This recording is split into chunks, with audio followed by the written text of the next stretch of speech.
नमस्कार, मैं हूं मनोज वर्मा और आप देख रहे हैं अटेंशन। अटेंशन में आज बात होगी 370 की जड़ी बूटी की। जी हां, तीसरी बार मोदी सरकार के अभियान पर निकली बीजेपी को प्रधानमंत्री नरेंद्र मोदी ने झाबुआ से 370 की जड़ी बूटी दी है। बीजेपी मोदी की जड़ी बूटी को जीत की गारंटी बता रही है। दरअसल इस फार्मूले के तहत बीजेपी अब हर बूथ पर 370 नए मतदाताओं को जोड़ेगी और लोकसभा चुनाव में एनडीए 400 सीटें जीत सके, इसलिए काम करेगी। इधर कांग्रेस तैयारियों के मामले में फिर से बीजेपी के पीछे दिख रही है। ऐसे में सवाल ये है कि क्या कांग्रेस मोदी की जड़ी बूटी का कोई तोड़ निकाल पाएगी और क्या मोदी की जड़ी बूटी अकेले बीजेपी की झोली में 370 सीटें डाल पाएगी? आज चर्चा नहीं सवालों के आसपास, लेकिन पहले ये रिपोर्ट देखिए।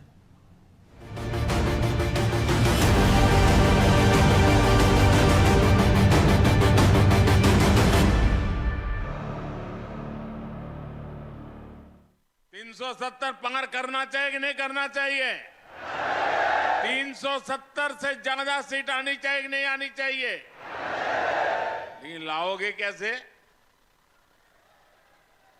मैं आपको एक जड़ी बूटी देता हूं, दे दूं? मैं पब्लिकली जड़ी बूटी दे रहा हूं। देखिए, जो ज्यादा से ज्यादा वोट बूथ में मिले थे उसमें इस बार 370 नए वोट जुड़ने चाहिए। झाबुआ में आदिवासी महाकुंभ में प्रधानमंत्री मोदी ने बीजेपी को 370 की जड़ी बूटी दी, या यूं कह लीजिए कि मोदी पार्टी को वो फॉर्मूला दे गए जिसके सहारे बीजेपी 24 के चुनाव में 400 सीटों का लक्ष्य हासिल कर सकेगी। मोदी के इस फॉर्मूले के मुताबिक बीजेपी को जिस पोलिंग बूथ पर विधानसभा चुनाव में सबसे ज्यादा वोट मिले उसमें 370 नए वोट डलवाने होंगे, यानी 370 नए मतदाताओं को जोड़ना होगा। मोदी ने कहा कि अगर ऐसा किया तो इसके बाद बीजेपी को 370 सीटें लाने से कोई नहीं रोक सकता। अब मोदी के इस लक्ष्य को हासिल करने में बीजेपी के नेता जुट भी गए हैं। माननीय प्रधानमंत्री जी ने सबसे बड़ी बाधा, हमको मालूम है, धारा 370 के मामले को लेकर के न केवल पिछली बार लोकसभा ने कानून बना करके उसको समाप्त किया था, बल्कि यशस्वी तरीके से पूरा जम्मू कश्मीर राज्य अब विकास के एक नए डबल इंजन की सरकार के साथ दौड़ रहा है। मैं उम्मीद कर रहा हूं कि जैसा पूरा देश का मिजाज दिख रहा है, माननीय प्रधानमंत्री जी कल बहुत अच्छा गुरु मंत्र दिया है, जिसके आधार पर उन्होंने कहा कि प्रत्येक बूथ पे 370 वोट बढ़ा करके भारतीय जनता पार्टी के पक्ष में हमको अपनी ताकत दिखाना है। पीएम मोदी के फॉर्मूले पर बीजेपी ने काम करना शुरू कर दिया है। मोहन सरकार के अंतरिम बजट, या यूं कहें कि लेखानुदान में महिला, किसान, कर्मचारी समेत सभी को साधने का प्रयास किया गया। साथ ही किसी भी विभाग की योजना को बंद नहीं किया गया, लेकिन कांग्रेस इस पर चुटकी ले रही है। हालांकि कांग्रेस कैसे बूथों को मजबूत करेगी, उसका क्या फॉर्मूला रहने वाला है, इसकी तस्वीर अभी साफ नहीं है, लेकिन वो बीजेपी पर निशाना जरूर साध रही है। उन्हें 370 से ज्यादा प्रेम है, इसी के लिए वो ज्यादा आंकड़ा बोल रहे हैं, क्योंकि उसी धारा के नाम पर उन्हें वोट लेना है। कांग्रेस विपक्ष की भूमिका निभा रही है, इसलिए उसके आरोप अपनी जगह है, लेकिन मोदी की जड़ी बूटी लोकसभा चुनाव में बीजेपी की कितनी सीटें पक्की करेगी, ये चुनाव के नतीजों से ही तय होगा। लेकिन इतना जरूर है कि मोदी ने बूथ स्तर पर जो टारगेट दिया है, अगर उसे बीजेपी ने पा लिया तो कांग्रेस की मुश्किलें बढ़ना तय है और बीजेपी 400 सीटों का लक्ष्य आसानी से हासिल कर लेगी। ब्यूरो रिपोर्ट, अनादि टीवी।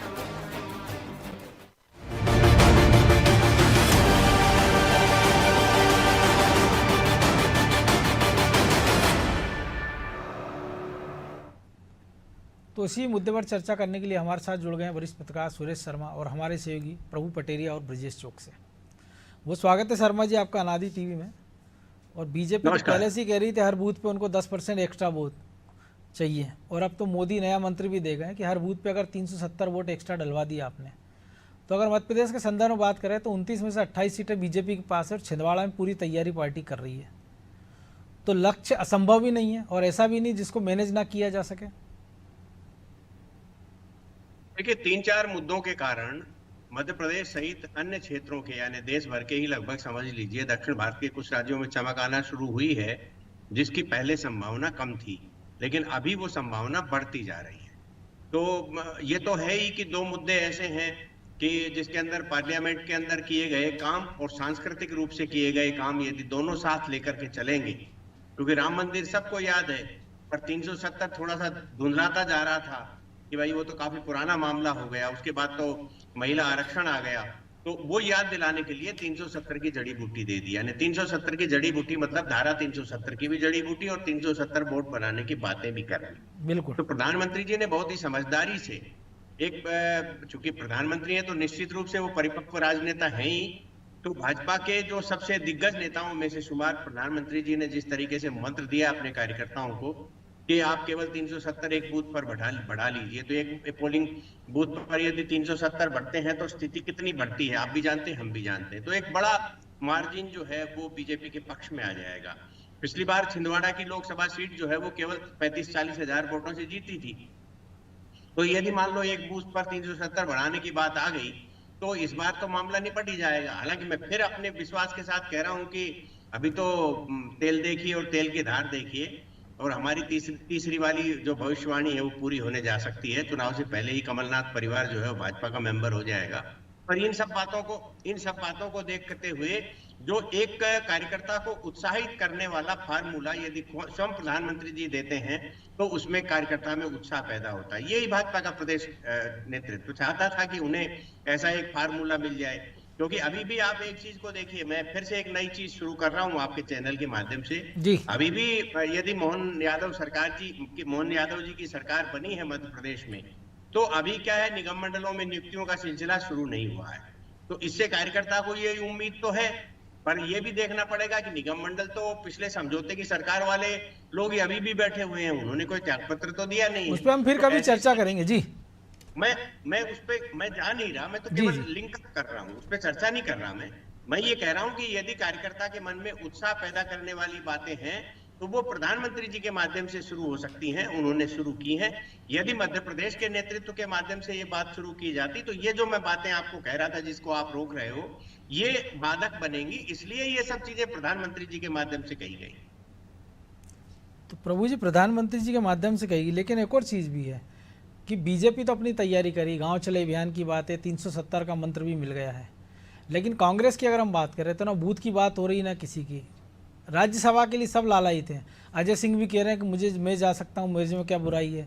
लोकसभा की बात करें तो जीतू पटवारी खुद का उनका भी पता नहीं कि वो राज्यसभा जाएंगे कि नहीं जाएंगे या लोकसभा लड़ेंगे कि नहीं, लेकिन वो दम भर रहे हैं कि हम तो 16 सीट जो है युवाओं को देंगे और 8 सीट जो है यूथ कांग्रेस के खाते में चली जाएगी। टिकट का बंटवारा अपनी तरफ से कर दे रहे हैं। उसके बाद लक्ष्मण सिंह ने जो कुछ कहा है, तो लग रहा है कि कांग्रेस वाकई में गंभीर है मध्य प्रदेश में, और बीजेपी की जो तैयारी उसके मुकाबले कांग्रेस कहाँ खड़ी नजर आ रही है। देखिए, कांग्रेस तो जहाँ है वहीं खड़ी हुई है। कांग्रेस को ये पता है कि जो राम मंदिर की जो मुद्दा, इस तरीके से राम मंदिर की जो हवा चली है और बीजेपी की जो तैयारी है मध्य प्रदेश में, जो 163 सीटें बीजेपी को मिली हैं विधानसभा चुनाव में, तो उसके बाद कांग्रेस को अपनी स्थिति को समझ में आ रही, क्योंकि आसार तो ये दिख रहे थे कि प्रदेश में कांग्रेस की सरकार बनने वाली है, लेकिन हुआ उल्टा। कांग्रेस 66 पर सिमट गई, बीजेपी 163 पर पहुँच गई, और उसके बाद अब राम मंदिर आ गया और प्रधानमंत्री नरेंद्र मोदी 370 का एजेंडा सेट कर रहे हैं वो बार बार। तो निश्चित तौर पर सुरेश शर्मा जी बिल्कुल सही कह रहे हैं कि 370 का नाम लेके वो ये देश को ये याद दिलाना चाह रहे हैं कि कश्मीर से 370 हमने हटाई। मिश्रा भी इसमें सहभागी बन रहे हैं। मिश्रा भी वही कह रहे हैं, कांग्रेस के नेता भी मान रहे हैं। लेकिन जो 370 वोट एक बूथ पे बढ़ाने की बात कर रहे हैं प्रधानमंत्री, तो यदि वो जो टारगेट दे रही थी बीजेपी 400 पार, तो ऐसा लगता है कि 303 से 400 पार पहुँचना बहुत बड़ा टारगेट है। यदि आप 10% वोट बढ़ाने की बात करते हो तो कार्यकर्ताओं को लगता है कि ये भी बहुत बड़ा टारगेट है, 10% वोट कैसे बढ़ेंगे। मोदी ने उसको बहुत आसान भाषा में बूथ से कनेक्ट कर दिया, बूथ से कनेक्ट करके कह दिया। अब अंदाजा लगाइए, एक बूथ में 1000 वोटर होते हैं करीब, बिल्कुल 370 यदि वोट बढ़ा रहा है तो कितने बढ़ाने उसको, 37% वोट बढ़ाना है। पार्टी का टारगेट है 10% पोलिंग बढ़ाने का पूरे प्रदेश में या पूरे देश में, और मोदी जी ने टारगेट उसको कार्यकर्ता को दे दिया कि बस 370 ही तो बढ़ाने हैं तुमको, 370 वोटर। और 370 वोटर यदि बढ़ाने जाता है तो 37% वोट बढ़ते हैं। 10% यदि बढ़ते हैं तो 400 सीट पे बीजेपी पहुंचती है, और यदि 37% वोटर बढ़ रहे हैं तो आप अंदाजा लगाइए क्या स्थिति हो सकती है यदि मोदी जो कह रहे हैं उसको कार्यकर्ताओं ने यदि जमीन धरातल पर सही में उतार दिया तो ये बिल्कुल एक नया लक्ष्य देकर और जो जीत का मार्जिन है वो भी इतना हो जाएगा। हम देख रहे हैं पिछली बार 200 से ज़्यादा सीटें ऐसी थी जो 50% वोटों के ज़्यादा से अंतर से जीती थी। बिल्कुल 5.5 लाख वोटों के अंतर से चुनाव प्रदेश में जीते हैं। तो निश्चित तौर पर ये एक सहज तरीके से अपने कार्यकर्ताओं को उत्साहित करना, उनको जोड़ना, आगे बढ़ाना, ये प्रधानमंत्री की खूबी है, उनका मैनेजमेंट है जो इस तरीके से उन सारी चीज़ों को लेकर आते हैं। और इसका तोड़ कांग्रेस के पास बिल्कुल नहीं है, कांग्रेस सोच भी नहीं पा रही कि क्या करे। इसीलिए लक्ष्मण सिंह का जो अभी हाल ही में बयान आया है वो काबिले गौर है कि कांग्रेस ने तो निर्णय लिया कि युवाओं को लोकसभा चुनाव में टिकट देने जा रही है, तो बुजुर्गों के लिए उन्होंने डुकर शब्द का प्रयोग किया। डुकर जो एक देहाती भाषा में बुजुर्गों के लिए शब्द है कि डुकर को अब आराम करना चाहिए, और वैसे भी वो मार्गदर्शक मंडल के हो गए हैं। तो निश्चित तौर पर जो लक्ष्मण सिंह जो तंज करें वो खुद बुजुर्ग नेता हो गए हैं आज की तारीख में उम्र के लिहाज से देखा जाए, लेकिन अपने भाई दिग्विजय सिंह, कमलनाथ जैसे नेता जो कांग्रेस को चला रहे हैं प्रदेश में, या इसी श्रेणी उम्र के नेता देश में कांग्रेस को चलाने की कोशिश कर रहे हैं। उनके खुद के राष्ट्रीय अध्यक्ष 80 पार हैं। हाँ, उनके लिए वो संदेश दे रहे हैं, उनको तंज कस रहे हैं कि आप लोग घर बैठिए, युवा पीढ़ी को आने दीजिए, क्योंकि निश्चित तौर पर यदि मुकाबला करना है आपको बीजेपी के इतनी सारी रणनीतिक तैयारियों के साथ, जोश के साथ, तो उसके लिए आपको होश और जोश दोनों की जरूरत होगी। तो कांग्रेस में जोश की सबसे ज़्यादा कमी दिखाई दे रही है, वो दूर कर सकते हैं तो कोई युवा कर सकते हैं। तो कांग्रेस को अपनी रणनीति बनानी चाहिए। और खैर इस बार 24 के चुनाव में तो कांग्रेस की संभावनाएं नहीं दिख रही हैं। 5 साल आगे की तैयारी करें तो हो सकता है कि 28-29 में जो है उनको कुछ संभावना दिख जाए। बिल्कुल। तो ब्रजेश जी, जीतू पटवारी ने भी अपने संबोधन में आज यही कहा है कि हम 28 की तैयारी करें, युवाओं की सरकार बन जाएगी। तो शायद इशारा यही है कि जब तक जो बुजुर्ग हैं उनको किनारे लगा दिया जाएगा, हालांकि ऐसा लग रहा है। और दूसरा जो बजट बीजेपी सरकार का बजट आया, मोहन यादव सरकार का अंतरिम बजट है, उसमें भी उन्हें फोकस किया गया है जो महिला, किसान, युवा और गरीब, जो प्रधानमंत्री ने 4 जातियाँ बताई हैं। निश्चित तौर पर देखिए, जिस तरह से प्रधानमंत्री ने लक्ष्य दिया है और प्रधानमंत्री की जो योजना है, जो केंद्र का बजट आया था, उसके बाद मध्य प्रदेश का बजट भी उसी को आगे बढ़ाता हुआ दिख रहा है। चाहे लाडली बहना योजना के लिए उन्होंने प्रावधान किया हो राशि का, जो कि कांग्रेस लगातार कह रही है कि इस योजना में 3000 दीजिए, वो ये भी कहती रही पहले कि वो बंद हो जाएगी। लेकिन एक तरह से बजट दे के आपने भरोसा जताया है कि देखिए हमारी कोई योजना बंद होने वाली नहीं है, हमने आगे भी उसके लिए बजट का प्रावधान कर दिया है। चाहे किसानों को लेकर जिस तरह से हम देख रहे हैं कि आंदोलन हो रहा है और कांग्रेस मुद्दे को उठा रही है, तो उन्होंने किसानों को भी साधने की कोशिश की है बजट में। तो बजट में वो तमाम चीज़ें हैं, चाहे कृषि को बजट ज़्यादा दिया हो, चाहे हमने देखा है अन्य उन लोगों को बजट ज़्यादा दिया है जो आपने 4 जातियाँ जो प्रधानमंत्री ने निश्चित की है।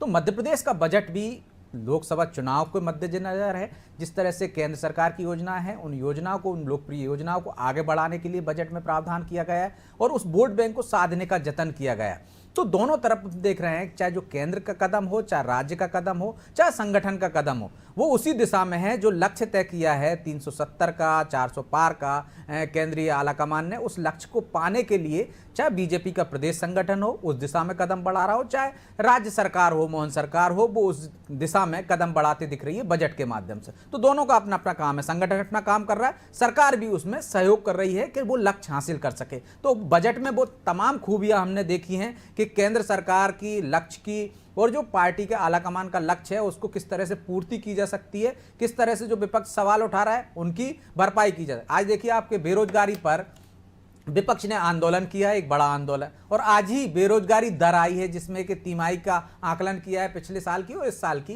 तो जिसमें बेरोजगारी दर घटी है। शहरों में भी महिलाओं के मामले में 6.5 हो गई। तो आप देखिए उस दिशा में भी काम हुआ है। और कुछ दिन पहले ही जो बजट में प्रावधान हुआ था, कितने 7 लाख लोगों को रोजगार देने की बात हुई थी। तो जो विपक्ष के मुद्दे हैं उनकी धार किस तरह से कमजोर की जा सकती है, बोथरी की जा सकती है, उस दिशा में केंद्र भी आगे बढ़ रही है और राज्य सरकार भी। और जो आपने कहा, जीतू पटवारी ने कहा है कि हमें 5 साल का, तो निश्चित तौर पर जिस तरह से हवा बह रही है केंद्र की तरफ, मोदी सरकार पर जिस तरह से भरोसा है, जिस तरह से उन्होंने लक्ष्य तय किए और जिस तरह से एनडी गठबंधन में टूट फूट चल रही है, तो वो कांग्रेस भी समझ रही है कि इस बार हमारे लिए रास्ता आसान नहीं है। वो अगले 5 साल की तैयारी करेगी, जो प्रभु जी ने भी कहा है कि अगले 5 साल के बाद की तैयारी करेगी, तो अभी से मेहनत करेगी तो निश्चित तौर पर उसमें कुछ सुधार होगा। चाहे वो युवाओं को मौका दे, चाहे उस लक्ष्य को लेकर, यदि वो ये बैठ जाएगी कि हाँ 2024 में तो हमारा कोई भला नहीं होने वाला, संकट ये भी है ना तो कांग्रेस में कि 5 साल तक युवा कितने बच पाएंगे कांग्रेस में, ये भी तो एक बात है कि ना। लेकिन शर्मा जी, एक और चीज़ है कि जो प्रभु जी ने भी कहा 37% का सीधे सीधे इनडायरेक्टली टारगेट है वो, क्योंकि मोदी के नाम पे हमने देखा कि 14 और 19 के जो चुनाव थे लोकसभा के, विधानसभा की तुलना में 10 से 12% वोट शेयर तो बीजेपी को वैसे ही ज़्यादा मिला है। पिछले चुनाव में भी हम देखें कि विधानसभा चुनाव में हार के बाद भी लोकसभा में 12% से ज़्यादा वोट शेयर बढ़ गया था, और इस बार तो वैसे ही कांग्रेस से 12% ज़्यादा वोट शेयर है। शायद इसीलिए लक्ष्य नए तरीके से दे दिया गया मध्य प्रदेश में, ताकि कार्यकर्ताओं को यह ना लगे कि 12% तो हम वैसे ही ज़्यादा मिल गए, अब क्या टेंशन है।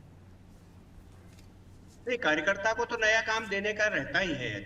जिस तेजी से कार्यकर्ता बढ़ रहे हैं, जिस तरीके से तेजी से नेता बढ़ रहे हैं, उससे काम तो आपको टारगेटेड देना ही पड़ेगा, तभी तो आक्रोश जो है वो दबता है। क्योंकि जब ज्यादा लोग रहते हैं तो उनकी ज्यादा अपेक्षाएं रहती हैं, और अपेक्षाओं का समन करने के लिए जो पद रहते हैं वो तो सीमित रहते हैं, चाहे वो लोकसभा के हों, राज्यसभा के हों, निगम मंडलों के हों, पार्टी के अंदर हों, ये पद तो सीमित रहते हैं। जब असीमित कार्यकर्ता किसी राजनीतिक पार्टी में होने लग जाते हैं तो उनके बीच में टकराट पैदा न हो, नेतृत्व के प्रति टकराट पैदा नहीं हो, इसलिए उन्हें कोई न कोई काम दिया जाता है। तो टास्क दे देते हैं उनको कि आप अपना ये पूरा करिए। अब 370 वोट का टास्क दे दिया, लोकसभा चुनाव तक जो भी कोई बात करेगा उससे पूछ लिया जाएगा कि तुम्हारे बूथ पे कितने बढ़े, तो कहेगा साहब 150 ही बढ़े हैं, तो बोले नहीं अभी 120 और बढ़ाना है, जाइए 220 और बढ़ाना जाइए। तो ये जो टारगेट रहता है ये बहुत ही सोची समझी रणनीति का हिस्सा होता है। इससे दो फायदे होते हैं, जैसा एक तो मैं बता चुका हूँ, दूसरा फिर यही होता है कि भाई आपकी वोट संख्या बढ़ जाएगी। अभी केवल एक चीज का जो प्रभु जी बोल रहे थे, एक चीज के बारे में थोड़ा सा वो भी हमें समझा देंगे, हमारे भी ध्यान में आ जाएगी कि मोदी जी ने एक बूथ पर 370 वोट मतदान बढ़ाने के लिए कहा है या मतदाता की संख्या बढ़ाने के लिए वोटर लिस्ट में कहा है, क्योंकि मतदाता की संख्या तो तभी बढ़ाई जा सकती है जब उसमें कोई रहता होगा। वो मेरे ख्याल से जो बूथ पे वोट कम डलते हैं, पोलिंग कम होती है, उसको 370 बढ़ा करके भाजपा के फेवर में कराने का संदेश दिया होगा, जहां तक मैं समझ पाया हूं। पर ठीक है, ये एक बात है। दूसरा मैं ये कहना चाहता हूं कि भारतीय जनता पार्टी के पास निश्चित रूप से कार्यकर्ताओं के अंदर एक ऊर्जा है। विधानसभा चुनाव में जिस तेजी से जीत मिली है, उस जीत के बाद कार्यकर्ता और उत्साहित है। और जैसा कि अभी हम सब लोग आपस में बात कर चुके हैं एक सत्र की, तो उसमें ये बात भी निकल करके सामने आई है कि ये अपेक्षा नहीं थी कि भाजपा को इतनी अधिक सीटें मिल जाएंगी, तो और ये सीटें मिल गई। इसका मतलब ये हुआ कि जनता के बीच में भाजपा के प्रति स्नेह भाव कुछ ज्यादा है। ये यदि मध्य प्रदेश के लिए होता है तो केंद्र के लिए इसके अतिरिक्त भाव होगा, क्योंकि केंद्र के बारे में तो विपक्ष भी ये मान करके चलते हैं कि मोदी का कोई मुकाबला नहीं है, मोदी देश के लिए जैसा कर रहे हैं वैसा करने की स्थिति किसी नेता की नहीं है। आप बताइए, 3 एग्जाम्पल हमारे सामने हैं, मैं उल्लेख करना चाहूंगा। पहला एग्जाम्पल हमारे पास अभिनंदन का है, जो हमारे सेना के अधिकारी थे और जो है पाकिस्तान के अंदर चले गए थे, और किस सम्मान और किस गौरव के साथ उनकी वापसी हुई थी। दूसरा, हमारा कितना बड़ा गौरव का मामला था कि यूक्रेन और रूस के बीच में युद्ध चल रहा है, युद्ध विराम के लिए बात पूरा विश्व कर रहा है, नहीं हुआ, लेकिन भारत का तिरंगा देखने के बाद वो युद्ध विराम हो जाता है और हमारे जो छात्र पढ़ने वाले हैं उनको वापस निकाला जाता है। और तीसरा, हम अभी कतर का किस्सा याद है हमें कि जिन 8 लोगों को, सेना के पूर्व अधिकारियों को फांसी की सजा दे दी गई हो, और वहां फांसी की सजा पहले उम्र कैद में या कैद में बदली, फिर उसके बाद जो है उनकी रिहाई हो गई। ये इससे बड़ी कोई बात देश के लिए नहीं हो सकती। और जब ये व्यक्ति देश के लिए करा सकता है, भारत के इंटरनल और जो बाह्य और आंतरिक जो मामले हैं, उन सारे मामलों में यदि कोई प्रधानमंत्री इतनी बड़ी सफलता प्राप्त करता है, तो कौन देश का व्यक्ति ऐसा होगा कि वो किसी अन्य को चुनने जैसी बात करेगा। मैं ये प्रचार नहीं कर रहा हूं, लेकिन ये व्यवहारिक बात है कि हम देश की सरकार को हमेशा, मुझे वो घटनाक्रम याद है इसलिए मैं कह रहा हूं जी, कि केंद्र के अंदर भाजपा की सरकार बनने जैसी संभावनाएं नहीं हुआ करती थी। तो मैंने राष्ट्रीय स्वयंसेवक संघ के लोगों को ये कहते हुए सुना है कि भाई प्रदेश में तो भाजपा की सरकार बनाइए, लेकिन केंद्र में अभी जो है कांग्रेस की चिंता ही करिए। ये मैंने कहते हुए स्वयं सुना है अपने कानों से, अपने सामने आंखों के सामने ये कहते हुए देखा गया है। इसका मतलब ये है कि कोई भी, चाहे राष्ट्रीय स्वयंसेवक संघ हो या कोई और जो है देश की जनता हो, सबकी मंशा ये होती है कि केंद्र के अंदर अभी सशक्त सरकार होना चाहिए। मिली जुली सरकार की स्थितियां नहीं है। देश ने बाद में दुर्भाग्य से मिली जुली सरकारें देखी भी हैं, उनके भी परिणाम देखे हैं, और एक स्पष्ट बहुमत वाली सरकार का परिणाम देखा। तो इन सारी बातों से ये समझ में आता है कि कोई भी सशक्त सरकार को हटा करके कमजोर सरकार केंद्र में नहीं बनाना चाहेगा। इसलिए केंद्र में नरेंद्र मोदी के प्रति मध्य प्रदेश के 163 सीटें आई हैं, उसकी तुलना में हम बेहतर स्थिति मान के चलेंगे, तब ये कहा जा सकता है कि 28 की जगह 29 भी हो सकता है। बिल्कुल। तो प्रभु जी 29 असंभव ही नहीं है, क्योंकि हो सकता है, और जो आप जिक्र कर रहे थे शर्मा जी की बात का, बिल्कुल असंभव नहीं है मनोज जी। 29 की 29 भी हो सकती है कि ढंग से चुनाव लड़ा जाए। बीजेपी और कांग्रेस के लिए भी संभावनाएं हो सकती है। यदि कांग्रेस भी बहुत अच्छे तरीके से चुनाव लड़े तो पिछली बार से बहुत अच्छा रिजल्ट ला सकती है। निश्चित तौर पर चूंकि चुनाव है, जनता का मन है, जनता किसको कैसे चुनकर वोट देती है। हमने अभी विधानसभा चुनाव में देखा, जो बड़े चेहरे थे, दिग्गज चेहरे थे, सरकार में थे, वो चुनाव हार गए। कई चेहरे तो ऐसे भी हैं और जिनके बारे में किसी को उम्मीद नहीं थी कि ये चुनाव जीतेंगे, वैसे लोग भी विधानसभा में पहुंच गए। तो लोकतंत्र की सबसे बड़ी विशेषता यही है, खासियत यही है कि वो जनता उस समय के मूड के हिसाब से निर्णय लेती है। हमने वो दौर भी देखा जब शाइनिंग इंडिया का दौर था, अटल बिहारी वाजपेयी की सरकार थी, सुशासन का बड़ा बोलबाला था। यूँ कहा गया जो आज का फेस देखने लग गए ऐसा ही फेस वो भी था। लेकिन जब समय से अटल जी के सामने कौन? हाँ, समय से पहले चुनाव करा लिए बीजेपी ने, एनडीए ने, कि भाई हमारा तो माहौल बहुत अच्छा है और हम चुनाव जीतेंगे, और 10 साल तक वो सत्ता से बाहर रहे थे। तो जनता का मूड पर निर्भर करता है। लेकिन अभी निश्चित तौर पर जो सुरेश शर्मा जी ने कहा वो बड़ी बात है। देश ने खिचड़ी सरकारों को देखा है, खिचड़ी सरकारों से देश की जो छवि अंतर्राष्ट्रीय स्तर पर खराब होती है वो देखी है, खिचड़ी सरकारों से जो राज्यों में और आम जनता पर जो असर पड़ता है वो देखा है।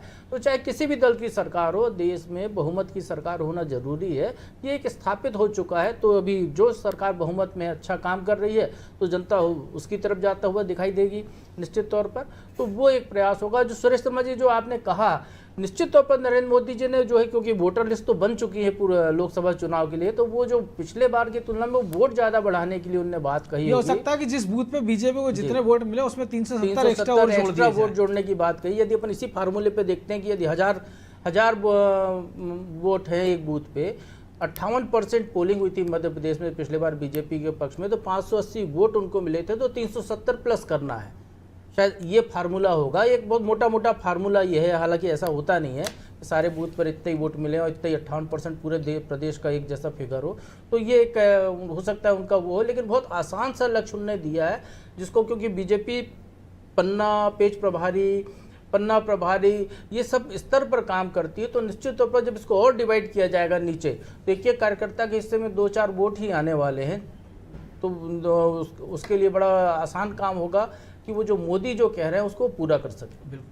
और 370 की जो धारा है वो घर घर तक पहुंच जाए। लोग जो स्मृति विश्राम हो गया है, एक तरह से विराम सा हो गया उस पर कि राम मंदिर के बाद, वो याद हो जाए कि भैया हमने एक ही काम नहीं किया राम मंदिर का, 370 जैसा भी जो हमारा मूल मुद्दा था उसको भी हमने हल कर लिया। तो मुझे लगता है ये ज्यादा है। पार्लियामेंट में भी मुख्य प्रधानमंत्री जी ने बीजेपी को मिलने वाली सीटों की संख्या 370 ही बताई है। बिल्कुल, वोट भी 370 ही बढ़ाने के लिए कहा है। तो हमेशा शर्मा जी चुनाव में एक नारा और एक कोई कैचिंग वर्ड होता है, वो काम करता है। तो शायद ये वो रहेगा इस बार चुनाव में कि 370 लक्ष्य भी 370 से हमने निजात भी दिला दी है, बूथ पर भी जाएगी। तो हर कार्यकर्ता जब 370 बार बार दोहराएगा तो मुझे लगता है कि ये बड़ा एक मुद्दा बन जाएगा राम मंदिर के साथ साथ 370 का जो उन्होंने हल किया है। और फिर सीएए तो आ ही रहा है, और 370 का पहला 3 जो है 3 तलाक की भी शायद याद दिलाएगा। लेकिन समय इतना ही है। बहुत धन्यवाद शर्मा जी आपका। तो बीजेपी ने तो अपना लक्ष्य सेट कर दिया, और खिचड़ी सरकार ना बने इसके लिए कई सारी तरह की खिचड़ी पकाना पड़ती है। उनमें एक खिचड़ी ये भी है कि वोट शेयर कैसे बढ़ाया जाए। और जब हर बूथ पे अगर आप 370 नए वोटर अपने साथ जोड़ लेते हो तो ना केवल आप उस बूथ को जीतते हैं, उस सीट को जीतते हैं, बल्कि जो जीत का अंतर है वो कई बार हमने देखा 3 लाख 5 लाख का था, वो भी हम देखते हैं कि कई पुराने रिकॉर्ड टूटते भी नज़र आ सकते हैं इस चुनाव में, अगर ये फार्मूला बीजेपी का सफल रहा तो। अटेंशन में आज इतना ही, मुझे दीजिए इजाज़त और आप देखते रहिए अनादि टीवी। नमस्कार।